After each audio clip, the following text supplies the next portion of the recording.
Hi everyone! Welcome to Anusri themes. అందరూ బావుండాలి. అందులో మేముండాలి. మన లైఫ్‌లో ఏది మారినా కానీ డైలీ రొటీన్ మాత్రం మారదు కదా! ఈ డైలీ రొటీన్ మారితేనే ప్రాబ్లమ్ అండి. అది నార్మల్‌గా సాఫీగా జరిగిపోతుంటేనే కూల్ అండ్ స్వీట్‌గా ఉంటుంది. ఏమైనా ఒడిదుడుకులొచ్చాయనుకోండి ఇంకంతే ఖతం. మనము కంగారు పడిపోతూ ఉంటామనమాట. సో, అందుకనే ఎప్పుడైనా కానీ అబ్బా! ఏంటి రొటీన్‌గా ఉంది అని అనుకోవాల్సిన అవసరం లేదు. రొటీనే హ్యాపీగా ఉంటుంది. ఎప్పుడు నార్మల్‌గా జరిగే పనులన్నీ నార్మల్‌గా చేసుకుంటూ ఉంటేనే పీస్‌ఫుల్‌గా, హ్యాపీగా ఉంటాం. అదే భిన్నంగా గాని జరిగిందనుకోండి ఇంకంతే సంగతులు మనం. ఈ రొటీన్ వాల్యూ ఎప్పుడు తెలుస్తుంది అంటే, మనకి తెలియకుండానే కొన్ని ఇబ్బందులొస్తూ ఉంటాయి చూడండి, మనం చేసుకోలేని పరిస్థితులు. సో, అలాంటప్పుడు బాగా తెలుస్తుంది ఈ రొటీన్ వాల్యూ. అబ్బా! మన పాటికి మనం చేసుకుంటే ఎంత బావుంటుందో, మన రొటీను నార్మల్‌గా ఎప్పుడుంటుందో అని అనిపిస్తూ ఉంటుంది. ఇవాల్టి నా రొటీన్‌లో వాటర్ తర్వాత జ్యూస్ చేసేస్తున్నాను. సో, ఈ జ్యూస్‌లో ఈరోజు దానిమ్మ పండు ఏద్దామనుకున్నాను. మా ఫ్రెండ్ వాళ్ళ ఇంటికెళ్ళినప్పుడు వాళ్ళ ఇంట్లో దానిమ్మ చెట్టు ఉన్నింది. సో, ఆ దానిమ్మ పండు మా బాబు కోసుకొనొచ్చాడు. కానీ రైపెన్ అవ్వలేదు సరిగా, పండలేదు. అది ఇంట్లో పెడితే పండేదేమో కానీ వరటిపోయింది. సో, అది వలిచినా కానీ అది అవుంటాయి కదా! అవి గింజలు స్మూత్‌గా అట్లా లేవు. హార్డ్‌గా ఉన్నాయి ఇత్తనాలు ఇత్తనాలుగా. సో, ఇంకెందుకు జ్యూస్‌లో వేసేద్దామని అనుకున్నాను. సో, అలా జ్యూస్ చేసేసాను. సో, చాలా బావుంది యమ్మీ యమ్మీగా జ్యూసు. ఈ జ్యూస్ ప్రొసీజర్ మీకు కావాలి అంటే నేను లింక్ డిస్క్రిప్షన్‌లో ఇచ్చున్నాను. Please check it out. యాక్చువల్‌గా ఈ జ్యూస్ వీడియో పెట్టిన తర్వాత నన్నిద్దరు ముగ్గురు అప్రోచ్ అయ్యారు. నాతో కన్వే చేశారు. చాలా బావుంది జ్యూస్ టేస్టీగా ఉంది. మేము మిక్సీ తీసుకుంటాము. ఇక జ్యూస్ తయారు చేసుకుంటాము అని చెప్పారు. చాలా హ్యాపీ అనిపించింది. మనం పెట్టిన వీడియో కూడా కొంతమందికి ఉపయోగపడుతుంది అని బాగా హ్యాపీగా అనిపించింది. మనం షేర్ చేసిన ఏ విషయమైనా కొంతమందికి ఉపయోగపడింది అంటే నిజంగా సంతోషించదగిన విషయం కదా! వీళ్ళు షేర్ చేశారు కాబట్టి నాకు తెలిసింది. షేర్ చేయకుండా ఉంటే మేబీ నాకు తెలిసేది కాదేమో. ఈరోజైతే నాకు చాలా వర్క్ ఉంది. సో, అందుకే ఈజీగా అయిపోయేది ఏముందా అని చూసుకుంటూ ఉన్నాను. సో, ఒక ఐడియా వచ్చేసింది. అది మీతో షేర్ చేద్దాం ఈ అనుకుంటున్నా. కుకింగ్ టీమ్‌లో స్పెషల్‌గా ఈజీగా అయిపోయే రెసిపీ చూద్దాం. ఆఫ్‌కోర్స్ ఇది స్పెషల్ అంటే ఎక్కువ పని లేకుండా ఉంటుంది. ఆఫీసులకి వెళ్ళే వాళ్ళు కూడా హడావుడిగా రెడీ అవుతూ ఉంటారు. సో, ఇక్కడ పొంగలి అలాంటివి పెట్టేసి మళ్ళీ తాలింపు వేయాలి అని అంటే బాగా డ్రెస్అప్ అయిపోయి ఆ తాలింపు వేస్తూ అదంతా చాలా చిరాగ్గా అనిపిస్తూ ఉంటుంది. అబ్బా! మళ్ళీ ఇప్పుడు స్టవ్ వెలిగించి అదంతా ఆయిల్ అంతా పడుతుంది డ్రెస్ మీద. సో, అది కాకుండా ఇంకొకటైతే బాగుండు అట్లా అనిపిస్తూ ఉంటుంది మనకి. సో, ఆఫీస్ నుంచి వచ్చారు హడావుడిగా. సో, వెంటనే ఏం చేయాలి అర్థం కాదు. ఏం చేయాలి అని అనుకునేటప్పుడు ఇలాంటి దాన్ని ట్రై చేయండి.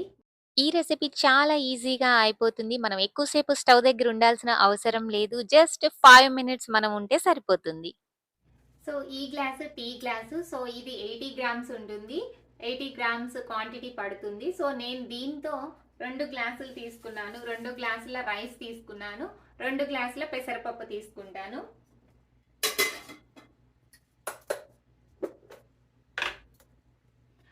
2 గ్లాసుల రైసు, 2 గ్లాసుల పెసరపప్పు. కొంచెం సేపు నానబెట్టేసుకున్నాను. నానబెట్టుకోకపోయినా పర్వాలేదు. 1కి 2 గ్లాసులు వాటర్ వేస్తే సరిపోతుంది. గ్లాసులు తీసుకున్నాను కదా, 2 గ్లాసుల బియ్యము, 2 గ్లాసుల పెసరపప్పు తీసుకున్నాను. సో, 1కి 2 గ్లాసుల చొప్పున వాటర్ పోస్తున్నాను. 4 2 8.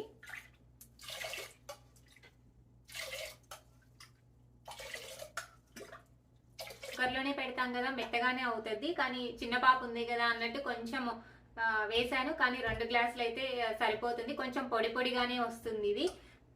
సో, దీనికి సాల్ట్ వేయాలి. 5 గ్రామ్స్ సరిపోయే స్పూను.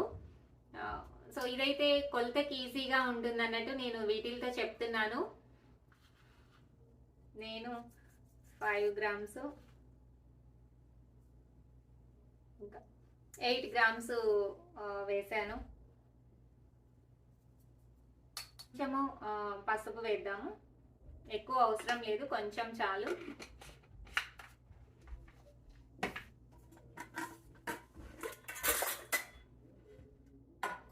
సో, జీలకర్ర 1.5 టేబుల్ స్పూన్ వేస్తున్నాను. అండ్ మిరియాలు అలాగనే ఒక టేబుల్ స్పూన్ వేస్తాము. కంపల్సరీ మిరియాలు వేయండి. మిరియాలు మేము తినము అని అంటారేమోను, మిరియాలు మీరు తినాల్సిన అవసరం లేదు, కానీ దాని ఫ్లేవర్ అనేది ఈ ఫుడ్ రైస్ కి పడుతుంది. సో 1 టేబుల్ స్పూన్ అయితే మిరియాలు వేయండి. మా ఇంట్లో కూడా తీసి పక్కన పెడుతూ ఉంటారు కదా, నేను కూడా కొన్ని మిరియాలు అయితే తింటాను, ఎక్కువ వస్తే మాత్రం పక్కన పెట్టేస్తాను ఇలానే. తర్వాత నెయ్యి కంపల్సరీ వేయాలి.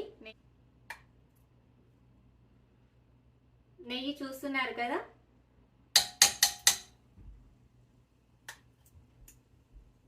నెయ్యి ఇలాంటి కేక్స్ 2 వేసాను. కొంచెం ఎక్కువ వేసుకుంటే టేస్ట్ బాగుంటుంది, ఎందుకంటే ఇంకా మనము టెంపరింగ్ అదేమి వేయం కదా, తాలింపు అదేం వేయం కదా. సో కొంచెం ఎక్కువే వేయండి నెయ్యి. ఎప్పుడో ఒకసారి తింటే ఏమీ ఇబ్బంది ఏమి ఉండదు. ఆయిల్స్ కూడా మన బాడీకి అందాలి.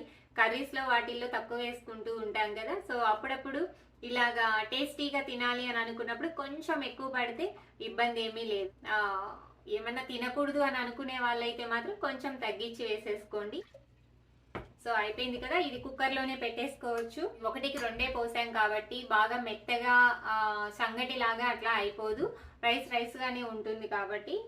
సో కుక్కర్లో పెట్టినా ఇబ్బంది ఏం లేదు. సో 3 విజిల్స్ వచ్చేలాగా ఉంచేసుకుందాము. కొంచెం పొడి పొడిగా లైట్ గా ఉండేలాగా. మరి పప్పొంగలి అంటే జావగా గుజ్జుగా ఉంటుంది కదా, సో అలా ఉండదు ఇదైతే. ఎప్పుడైనా ఇబ్బందిగా ఉంది, నేను వంట చేయలేను అని అనుకున్నప్పుడు, చేయడానికి కష్టంగా ఉంది అని అనుకున్నప్పుడు ఇలాగా చేసేస్తూ ఉంటాను. ఇది మా ఇంట్లో అందరూ ఇష్టంగా తింటారు. మీ అందరు కూడా ఒకసారి ట్రై చేయండి, మీకందరికీ నచ్చుతుందని అనుకుంటున్నాను. అయిపోయింది మంది.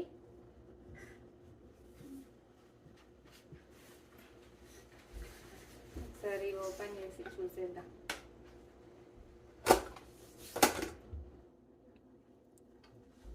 ఎంతో టేస్టీగా ఉండే ఈజీగా చేసుకునే పప్పు పొంగలి రెడీ అయిపోయింది. ఇంకా దీనికి తాలింపు ఏమీ అవసరం లేదు. అవి లేకపోయినా కానీ చాలా టేస్టీగా ఉండే పొంగల్ని ఈరోజు మనం చూసాం కదా. మీరందరూ కూడా చేసుకొని టేస్ట్ చూసి నాకు కామెంట్ సెక్షన్ లో తెలియచేయండి ఎలా ఉందో. సో ఇదైతే చాలా ఈజీగా అందరు చేసేసుకోవచ్చు, ఇంకేం పని లేదు మనకి. జస్ట్ ఇది పెట్టాము, కుక్ అయిపోయింది, దట్స్ ఇట్. బ్రేక్ఫాస్ట్ కానీ డిన్నర్ కానీ రెడీ అయిపోయింది. మీకు ఎప్పుడైనా కానీ వేసుకున్న నెయ్యి సరిపోదు అని అనుకుంటే ఇప్పుడు అందరికీ సర్వ్ చేసే ముందు కొంచెం నెయ్యి యాడ్ చేసేసుకోవచ్చు. ఇప్పుడు నేనైతే ఇంకొంచెం యాడ్ చేశాను మీకు చూపిద్దామని.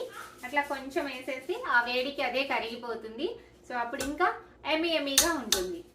సో ఫుడ్ రెడీ అయిపోయింది కదా, మనం ఇప్పుడు ఎక్కడికి వెళ్తున్నాము అంటే ఇక్కడ మా బాబు వాళ్ళ స్కూల్లో పంప్కిన్ ఫెస్ట్ ఉంది. We might meet Dilip, right?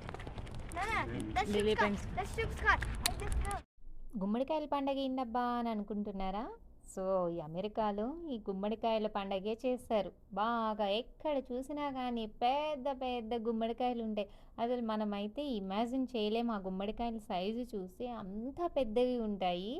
చాలా వావ్ అనిపిస్తూ వీళ్ళందరూ కూడా స్కూల్ దగ్గరికి వచ్చిన వాళ్ళే. మా బాబు వాళ్ళ స్కూల్ ఇది. ఇక్కడ అందరూ పంప్కిన్ ఫెస్ట్ చూడడానికి వచ్చారు. ప్రతి క్లాస్ వాళ్ళు పంప్కిన్స్ చేస్తారు. ఈ స్టూడెంట్స్ అందరూ టీచర్స్ చేయిస్తారు. చాలా రకరకాల పంప్కిన్స్ ఇక్కడ చూస్తున్నారు కదా, అంతా ఒక డెవిల్ బొమ్మ వచ్చేలాగా కలర్ఫుల్ గా ఆ పంప్కిన్స్ అన్నిటిని రెడీ చేసేసి అక్కడ పెడతారు. దాన్ని మనీ చార్జ్ ఉంటుంది వాటికి. లాస్ట్ ఇయర్ అయితే మా బాబు చేసిన పంప్కిన్ మేము తీసుకొని వచ్చేసి డోర్ ముందు పెట్టాము. ఈ ఇయర్ అయితే తీసుకోలేదు. చూసారా ఎన్ని రకాలు కిడ్స్ చేశారు. నిజంగా వాళ్ళని అప్రిషియేట్ చేయొచ్చు, బాగా చేశారు ఓపికగా. సో ప్రతి క్లాస్ వాళ్ళు అందరూ కలిసి గ్రూప్ ఆఫ్ పీపుల్ చేస్తూ ఉంటారు ఇలాగా. సో అక్కడ లాటరీ లాగా వేయాలన్నమాట. మనకి టికెట్స్ ఇస్తారు. ఆ టికెట్స్ దాంట్లో కవర్లో వేస్తే వాళ్ళు తర్వాత లాటరీ తీసి ఆ పంప్కిన్స్ లో ఎవరు విన్ అయితే వాళ్ళు తీసుకుంటారు. యాక్చువల్‌గా పంప్కిన్ ఫెస్ట్ అంటే ఏం లేదండి. మనకి సంక్రాంతి అప్పుడు ధాన్యం ఎలా పండుద్దో, ఇక్కడ ఈ సీజన్‌లో గుమ్మడికాయలు పండుతాయి. ఆ పంట హార్వెస్టింగ్ వస్తుంది కాబట్టి, అందుకని ఈ ఫెస్టివల్ అనేది బాగా చేస్తారు వీళ్ళు. అది కూడా హాలోవీన్ టైంలో వస్తుంది కాబట్టి, ఈ హాలోవీన్‌కి కూడా ఈ గుమ్మడికాయలు పెట్టి బాగా ఇంటి ముందు సెలబ్రేట్ చేసుకుంటూ ఉంటారు. మీరెప్పుడైనా గుమ్మడికాయలతో చెక్కర్స్ చూసారా? ఆ గేము. సో, వీటికి కాయిన్స్ పెడతారు ఈ బోర్డ్‌కి. ఆ కాయిన్స్ బదులుగా ఈ గుమ్మడికాయల్ని పెట్టారు. చూడడానికి చాలా అందంగా అనిపిచ్చింది ఆ బోర్డ్ చూస్తుంటే. కొన్ని గేమ్స్ కండక్ట్ చేశారు. సో, అవన్నీ పిల్లలు ఆడుకున్నారు. వాళ్ళు కొంచెము ఎంజాయ్ చేశారు. బాగా చలి అనిపిచ్చేసింది. సో, చిన్న పాప ఉంది కదా! మేము త్వరగానే బయలుదేరిపోయాము. ఇంక ఇంటికెళ్ళిపోయాము. సో, అమెరికాలో గుమ్మడికాయలు కదా! ఇదేనండి. That's it for today. Thank you all. Thanks for watching this video. ఈ వీడియో నచ్చినట్లయితే ప్లీజ్ లైక్ అండ్ సబ్స్క్రైబ్.